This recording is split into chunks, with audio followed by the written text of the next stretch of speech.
Today I'm going to be reviewing A Silent Voice, written by Yoshitoki Oima, published by Kodansha Comics.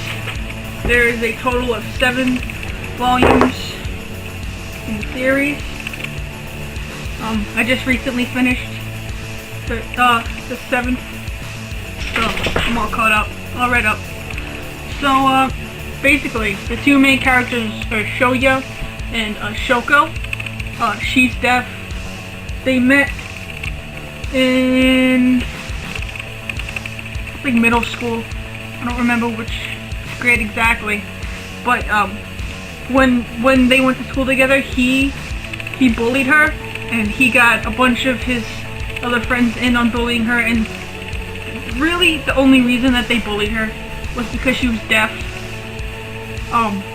So he bullied her to the point of where she switched schools rather, and he went from being popular and having all these friends to being very unpopular and having no friends. And his life got so bad that it got to the point where he, at one point, almost tried to kill himself. But throughout the volumes, you really start to see him grow. Later on in the series, he reconnects with her again. Shoya reconnects with Shoko again, and they start to build a friendship. He went so far as to learn sign language, so he could communicate with her, and you learn more about their relationship as the series goes on, and you kind of go along with them with how their relationship grows. I don't want to give too much away, but it's really interesting to watch how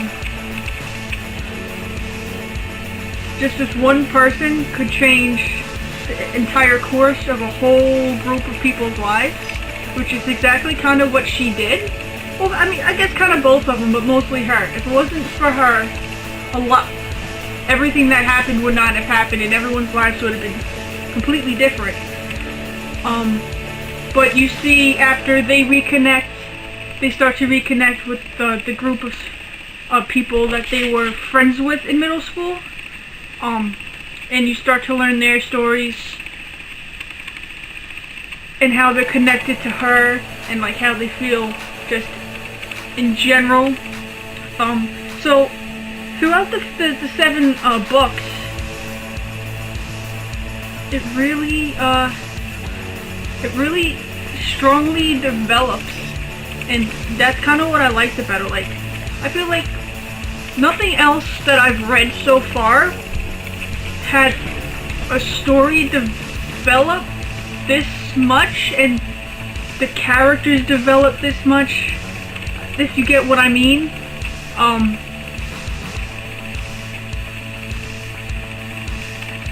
Basically, this is a series that, starting from 1, you could sit there and binge read the entire series, because really you can't really tell what's gonna happen next, which is what I like, which is one of the things that I really liked about this. Because usually you start to read a lot of manga, you watch a lot of anime, and you start to pinpoint exactly where something's gonna happen, when it's gonna happen, what's gonna happen, but it gets predictable. But with this, I found it to be not predictable at all, which was nice.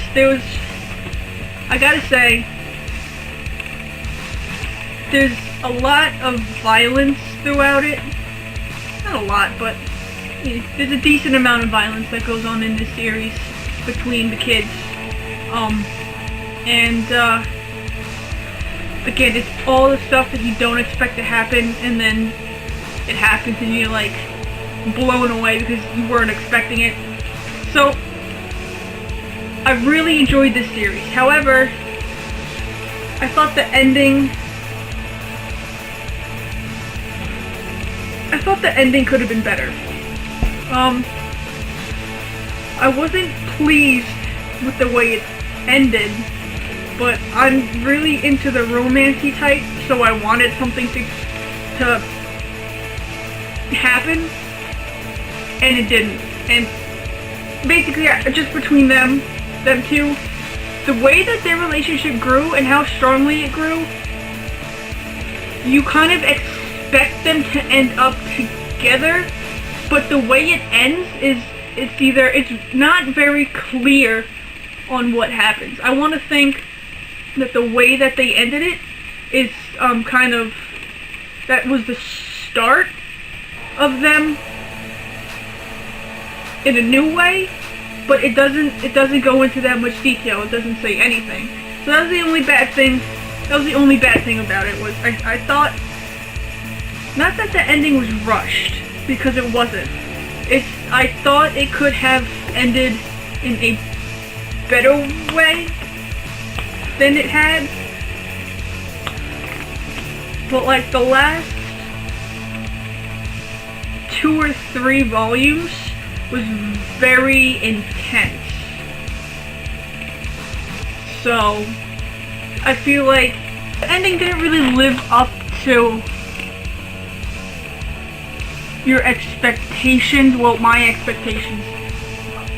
It didn't really live up to what it was building up to be. So it was kind of a letdown. I feel like the ending could have been more of a bang,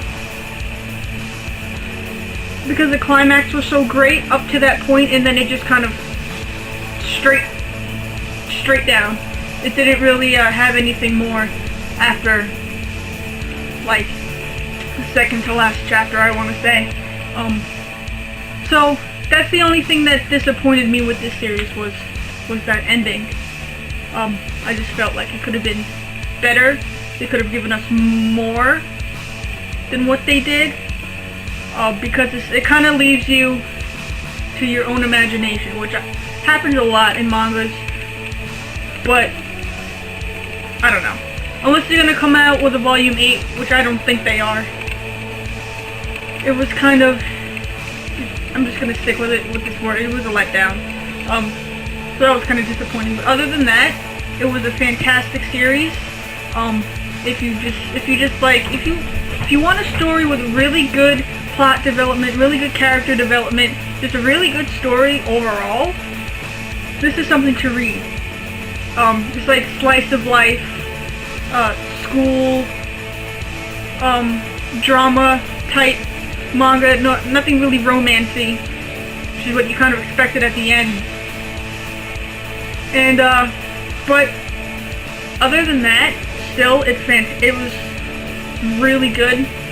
I think it's one of the most popular mangas out there right now. It's been really big lately. You should definitely get this, as long as you're okay with it not being romancy, and don't really expect anything like that to happen, because it doesn't. So yeah, that's it.